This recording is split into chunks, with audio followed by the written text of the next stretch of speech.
नमस्कार मंडळी, कसे आहात सर्व? मजेत ना? आज आपण बनवणार आहे शेवग्याची भाजी. वाटण्यासाठी घेतलेला आहे खोबरं, कापलेला कांदा, लसूण, अद्रक, शेंगदाणा, टमाटा आणि कोथिंबीर. पहिल्यांदा आपण भाजून घेऊया खोबरं स्लो गॅसवरती. काढून घ्यायचे आता ताटात. त्याच कढईमध्ये आता मी तेल टाकते. आपले शेंगदाणे भाजून घेऊया. भाजले छान, आता काढून घेऊया. त्याच तेलात मी टाकते कांदा.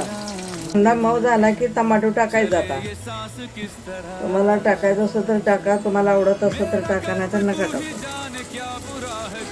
मीठ थोडं टाकायचं म्हणजे टमाटो लवकर शिजतं. लागली लसूण बी टाकून घेऊया.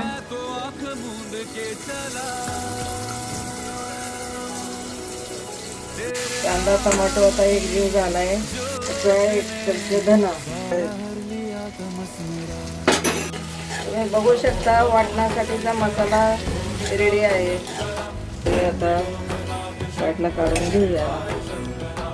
तोवर भाजीसाठी पाणी गरम करायला ठेवलं. मसाला थंड झालाय. आता घेऊया भांड्यात काढून. गेली थोडा अंधार वाटतोय पण थोडं दिसतंय. त्याच कढईमध्ये तेल ओतते. आता वाटण टाकूया कढईमध्ये. वाटण माझं करून झालं आणि लाईट गेली. तेवढं तिखट हवं आहे तेवढं घाटी मसाला करपू नये म्हणून शाना थोडं भांड्यात पाणी घ्यायचं, थोडं ॲड करायचं. तेल सुटूपर्यंत हा मसाला आता थोडा भाजू द्यायचा. सुटले, आता टाकूया शेवग्याच्या शेंगा. झाकून ठेवायच्या. मसाला शेवग्याच्या शेंगात आतमध्ये मस्त की मुरलाय. तुम्हाला जेवढा रस्सा पाहिजे तेवढं थोडं पाणी टाका.